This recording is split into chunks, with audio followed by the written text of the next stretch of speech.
আমার হাতের এই রিবন দিয়ে রোজ ফ্লাওয়ারটা মেক করা বর্তমানে খুবই ভাইরাল একটা ডিআইওয়াই। এটা আমার কাছে এত ভালো লেগেছে যে আমি নিজেও এটা বানিয়ে ফেলেছি। আমার কিছু পিঙ্ক কালারের রোজ দরকার ছিল, কিন্তু এগুলো তো পাওয়া যায় না, তাই আমি ভাবলাম নিজেই এটা ডিআই করে ফেলি। এটা প্রথমে দেখে মনে হয়েছে যে অনেক কঠিন, কিন্তু না, আসলে অনেক ইজি। তো প্রথমে আমি এরকম কিছু রিবন কাট করে নিয়েছি অনেকগুলো একসাথে, এবং দুই পাশে আগুন দিয়ে সিল করে দিয়েছি। তারপর এখানে আমি আটা দিয়ে দুই পাশে ভাঁজ করে দিয়েছি এবং এরকম একটা শেপ এসেছে। ভিডিওটা লক্ষ্য করলেই আসলে এটা ভালোভাবে বোঝা যাবে, এটা আসলে বলে বোঝাতে পারবো না। এভাবে আমি প্রায় 20টার মতো করে নিয়েছি। এখন রিবন দিয়ে বানানো এই পাতার উল্টা পাশে আমি আটা দিয়ে একটার উপরে একটা লাগিয়ে দিব। এভাবেই একটার উপর একটা লাগাতে লাগাতে আমি যে 20টা বানিয়েছিলাম পুরাটাই লাগিয়ে ফেলেছি। এই পাপড়িগুলো আপনার ইচ্ছা মতো দিতে পারেন, আপনি ফুলটা কত বড় চাচ্ছেন বা কত ছোট চাচ্ছেন সেই অনুযায়ী পাপড়িগুলো দিতে হবে। তো আমি এরকম মিডিয়াম সাইজ চাচ্ছিলাম, এই জন্য 20টাই দিয়েছি। আপনি যদি এর থেকে বড় চান তাহলে আরো বেশি দিবেন, আর ছোট চাইলে আর একটু কমায়ও দিতে পারবেন। এখন রিবনের মসৃণ পাশটায় আমি পুরাটাই আঠা লাগিয়ে দিচ্ছি। আর এই যে আমার হাতে যে স্টিকটা দেখতে পাচ্ছেন, এটাও আমি পেপার দিয়ে বানিয়ে নিয়েছি। এরপর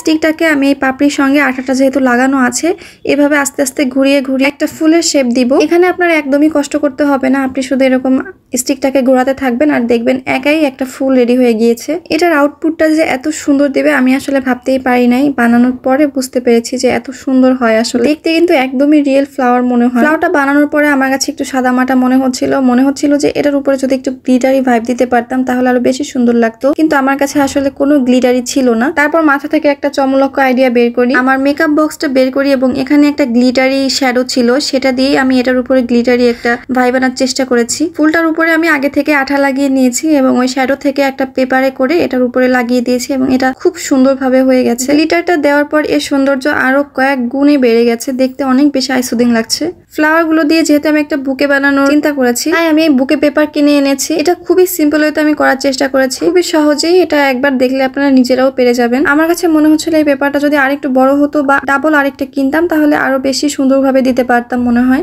তারপর এই পেপারগুলো আমি ভাঁজ করে নিয়েছি যেভাবে দিব। এরপর এই রোজগুলো একসাথে সুন্দরভাবে সাজিয়ে হাতে ধরে একটা রাবার দিয়ে এটাকে আমি সেট করে দিব, একসাথে বেঁধে দিব। এরপর পেপারগুলো তো রেডি আছে, এই জন্য এগুলা শুধু চারপাশ দিয়ে আমি সুন্দর করে টেপ দিয়ে আটকে দিচ্ছি। বুকে পেপারটা চারপাশ দিয়ে যত বেশি দেওয়া যায় এটা দেখতে তত বেশি সুন্দর হয়। এটাই ছিল আমার ডিআইওয়াই ফ্লাওয়ার বুকে। কেমন লেগেছে অবশ্যই জানাবেন। Thanks for watching.